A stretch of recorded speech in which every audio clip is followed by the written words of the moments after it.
Наступила весна, волнительная пора для парней, кому исполнилось 18 лет. Идет призыв в вооруженные силы Советской Армии. По вопросу, как проходит призыв, какие его отличительные особенности в этом году, мы обратились к городскому военному комиссару, полковнику Куличкову Олегу Петровичу и начальнику второго отдела, который непосредственно занимается вопросами призыва, подполковнику Бабенкову Владимиру Ефимовичу. Расскажите, как обстоят дела с призывом в этом году? Ну, в этом году призыв еще не начинался. Проводятся только подготовительные мероприятия призывной кампании. Поэтому сейчас мы занимаемся в основном изучением призывного контингента. Заниматься этим вопросом вечерничества военкомата, в основном, основная масса, конечно, офицерского состава. Призыв начнется у нас с 20 апреля и кончится в июне. Будем надеяться, что кончится в июне. Олег Петрович, вот скажите, с такой, скажем, нестабильной обстановкой в стране, когда вооруженные силы занимаются урегулированием национальных вопросов, сказывается это ли как-то вот именно на какой-то опаске призывников идти в армию? Во время призывной комиссии, в период проведения призывной комиссии, мы беседуем с каждым призывником, индивидуально, спрашиваем его желание служить в тех или иных видах вооруженных сил. Должен сказать, что основная масса призывников в армию идет без особой, как вы говорите, опаски, идет с желанием. Мы, кроме как вооруженные, не только комплектуем подразделения именно вооруженных сил, но и подразделения Министерства внутренних дел тоже. И очень много желающих ребят, которые бы хотели бы служить именно в этих подразделениях Министерства внутренних дел. Так что большой опаски в том, что или страх там перед службой, основная масса, еще подчеркиваю, основная масса призывников, мне кажется, не испытывает. И вопрос такого плана. Как вы относитесь к тому, что во многих республиках рассматривается, скажем, еще не законодательно, а вопрос о том, что, допустим, парни определенной республики проходили службу, можно не по месту жительства, а внутри республики? Регионально. Да, регионально. Вы хотите узнать мое личное мнение? Да, это ваше личное мнение. Дело в том, что комплектовать... Вот у нас принцип комплектования вооруженных сил, начнем с этого, экстерриториальный.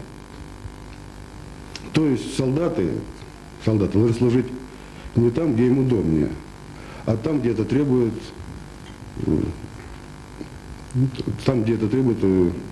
необходимость, интерес обороноспособности нашей страны.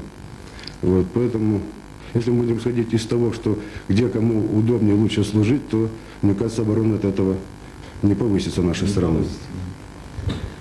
И вопрос к вам, начальнику второго отдела, который непосредственно связан и встречается с призывниками.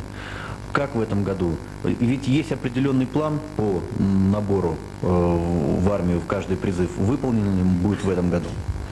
Но я хотел бы несколько дополнить военного комиссара по вопросу предыдущего вашего вопроса. Значит, в целом, конечно, эти вопросы вооруженных сил, они единого государственного плана. Но нюансы, которые существуют непосредственно у нас регионально, с учетом вопросов состояния здоровья, мы бесспорно эти вопросы учитываем.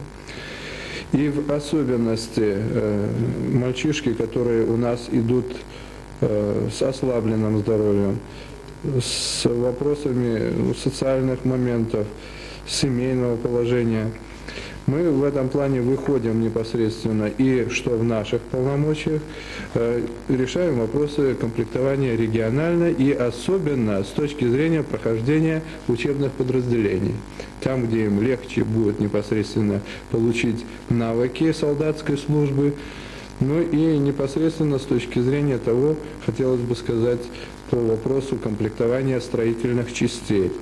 Строительные части мы в некотором плане даже берем на себя сверхполномочия с точки зрения того, что вот предыдущий призыв, мы ни одного юношу не отправили в строительные части, которые имеют ослабленное здоровье и со средним образованием. Туда пошли у нас мальчишки, которые, в общем-то, не получили среднего образования по той или другой причине, и зачастую эти причины связаны, наверное, прежде всего с воспитанием семьи и желания личного характера. Поэтому, в общем-то, существует, наверное, как и в природе равновесие, так и социальные предметы социальных вопросов равновесия. Если уж здесь не проявил трудолюбие, старания и перспективы подготовки к службе, то довольно сложно. В некотором плане, вот у нас есть с комиссаром письма, ребятам переосмысливать эти вопросы, и они очень жалеют в этом отношении, что не проявили усердия, трудолюбия в момент подготовки к службе вооруженных сил.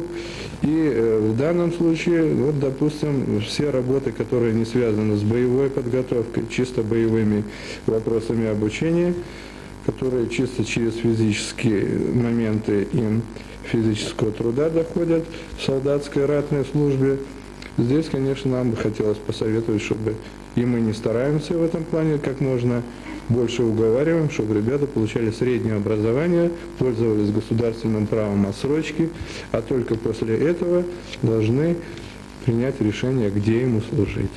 Ну и по второму вашему вопросу. Непосредственно по выполнению предварительного наряда комплектования, надо сказать, мы, чтоб с комиссаром и, в общем-то, выглядели объективно, что по Нерюнгри у нас проблем в плане государственного задолжания, невыполнения наряда у нас нету. Значит, хотя проблемы у нас существуют. И существуют проблемы такого порядка, которые называются по современным терминологиям, это уклонисты. Значит, один из призывников у нас в этом плане уже понес наказание, и об этом были сообщения по прокуратуре и в местной печати. Значит, несколько призывников на стадии возбуждения уголовных дел, хотя мы не стремимся в этом плане решить вопрос по уголовному порядку. Даем возможность осмысления, и по весеннему призыву, по каждому из этих юношей, фамилии не называю, значит, будет принято конкретное решение. А уклонистов у нас 6 человек на сегодняшний день. 6 человек. Олег Петрович, пользуясь возможностями телевидения, может быть, вы имеете, так сказать, желание, как военный комиссар, с каким-то словом выступить перед призывниками, которые смотрят нашу программу? Но я еще перед ними буду выступать неоднократно. И во время призывной кампании, которая, как я говорил, ниже, вернее, до этого, 20 апреля она у нас начинается, будет продолжаться. Это во-первых. Во-вторых, у нас будет в городе общегородской праздник, День призывника. Мы его совмещаем с другим праздником, с летом солдатских матерей. Сейчас мы эту работу проводим. Сюда прибудут солдаты, лучшие солдаты из различных регионов нашей страны, из всех видов вооруженных сил. Наши солдаты, которые призваны из нашего города. Ну, сегодня что я хочу сказать нашим призывникам. Мы с ними встречались же не только, встретимся впервые, ведь мы же их давно знаем. Они у нас проходили здесь и диспансеризацию, и медицинскую приписку проходили. Встречались мы с ними в школах. У них же там в каждой школе, вы знаете, проводится начальная моя подготовка. Встречались мы там с ними неоднократно, говорили, что готовиться к армии нужно. Что без подготовки очень сложно будет освоить. Да, не только освоить специальность, это дело второе. Просто встать в солдатский строй. Все-таки служба это требует от особенно молодого человека очень многого. Требуется и нравственная, сейчас особенно, что у нас в большом дефиците, это нравственность. Нужна физическая закалка. Вот все это они знают. Не только от меня, от моих офицеров и от ветеранов войны, все это им говорилось. Но как будет их протекать служба, время покажет. Будем надеяться, что все-таки они с честью, достоинством выполнят свой гражданский долг, освоят воинские специальности, вернутся к нам в город и будут уже продолжать свою будут работать уже в народном хозяйстве. Достойно. По крайней мере, основная масса наших призывников, я должен сказать, служит очень хорошо. Жалоб очень мало от командиров частей. Есть, конечно, определенные моменты, вот. Но основная масса, подчеркиваю еще раз, служит достойно. Ну что ж, спасибо.